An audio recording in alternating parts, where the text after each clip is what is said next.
During this general election, it's clear that the Tories are grasping at straws with their latest gimmick, the return of national service for 18-year-olds. It's a sign of desperation driving them to insanity, hoping to cling to the ageing, reactionary cohort of Daily Mail readers. The Tory minister James Cleverly accused young people of living in a bubble. But let's talk about this so-called bubble. Young people today face high rents, an impossibility of getting on the property ladder, massive student loan burdens, mass unemployment, short-term contracts, and 0 hours working.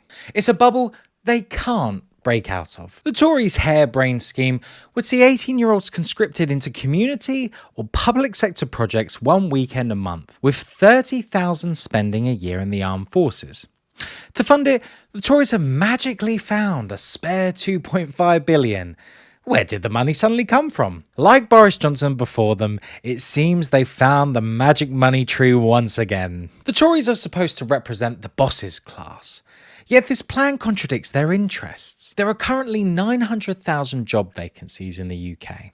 Taking young, inexperienced workers out of the job market won't help this situation. For the 18-year-olds themselves, being forced into weekend national service will make it even harder to find a job.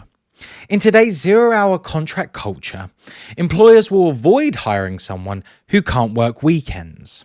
And what about the military? Outside of wartime, the armed forces have always opposed conscription.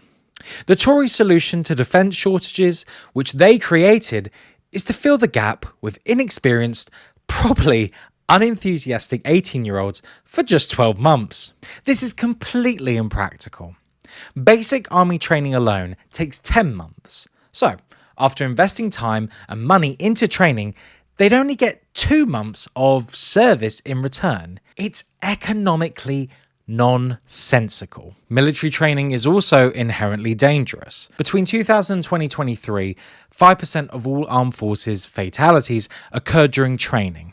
That's about 8 deaths a year. The number of serious injuries is likely much higher.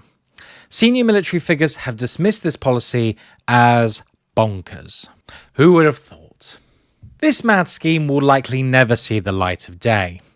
Remember David Cameron's Big Society programme in 2010? It disappeared amid austerity cuts. Like Cameron's, Sunak's proposal is about getting the right headlines, not about implementing actual policy that will affect young people. The only good thing to come out of this nonsense is that it will and already has galvanised young people to vote the Tories out. If Starmer and Labour had stood firm on key issues like student loans, affordable housing and workers' rights, this anger among young people could be turned into a massive wave of support for Labour. Thanks for tuning in. Let us know your thoughts about national service in the comments below. Don't forget to like, share and subscribe to our channel. Go to our website at www.lefthorizons.com, subscribe to our newsletter, and we will see you next time.